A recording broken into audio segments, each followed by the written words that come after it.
Now we have 3 minutes. You're here, you're from Madurai, the finance minister from Madurai in the center. We can't let you go without your comments on what you thought of the budget and whether we will really grow between 6 to 6.8 or 6.4. There is a perception that you completely diametrically differ from the way the government in Delhi thinks about development, growth, economic progress. So one way to express this, how you diametrically differ from the government or don't differ, is to sort of give us an analysis, a quick 3-minute analysis of the union budget. Look, I have been loath to go on TV, both for personal relationships with a lot of the senior officials, the finance minister, the finance secretary, all good personal friends of mine. And, it's a difficult job. I would say, as long as somebody says what they do and does what they say, then the people get to decide. I have a completely different model. I want to focus on human development, quality of life, equality, keeping the stratification of society low, and I know that will attract the right level of investment and talent and give me the right outcome. That's my view of the world. It's been validated to some extent over 100 years of the development of Tamil Nadu.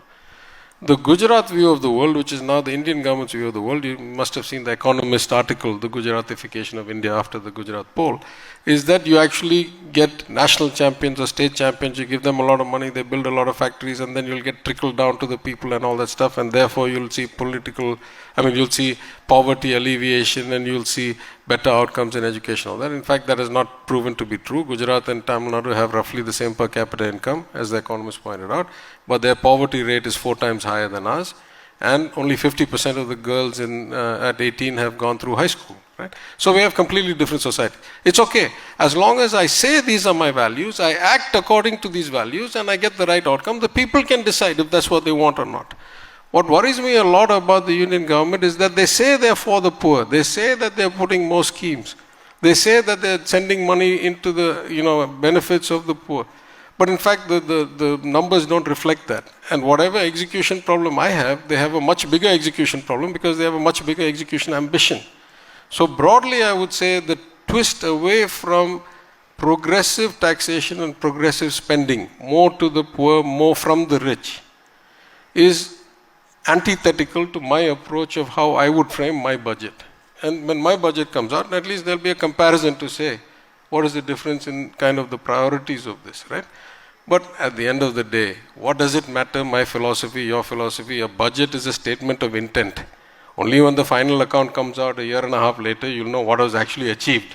The numbers vary so much between, at least for me, I try to keep it down. But in the union government, the numbers can vary by 1 lakh or 2 lakh crores between the budget and the final account.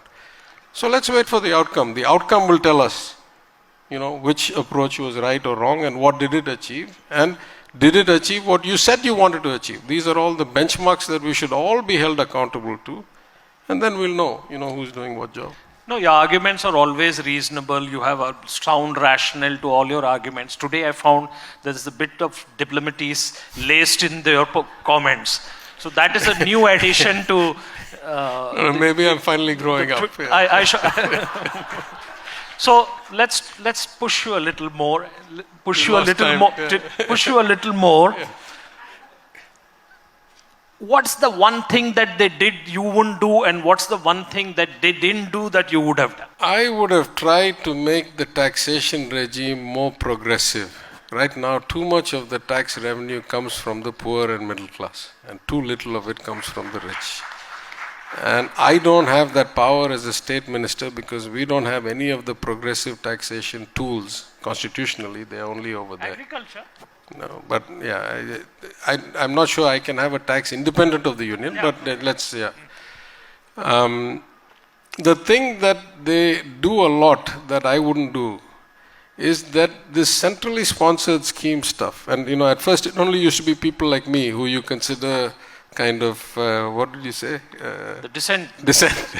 Now the dissent seems to have spread, because when I was in the finance minister's meeting with the Honorable Union Finance Minister in Delhi in November, state after state with a BJP pure BJP or BJP coalition government ask the questions that I always used to ask. I say, why do you take so much in cesses and surcharges? Why don't you put it into the divisible pool and give it to us? Why do you call it centrally sponsored scheme and then intrude into state subjects that you're not supposed to be in? Why do you call it PM ABC, but you put only 20% of the money and we put 80% of the money and you still call it PM ABC? These questions which only people like DMK and South used to ask, Northern and BJP and Western states are asking these questions now. So I think this is a healthy sign in a democracy, because we can't all be rebellious and dissenters by nature, right? I mean, the virus is spreading. I don't know about that. Or logic or patriotism for the citizens of our state relative to being respectful to the leader.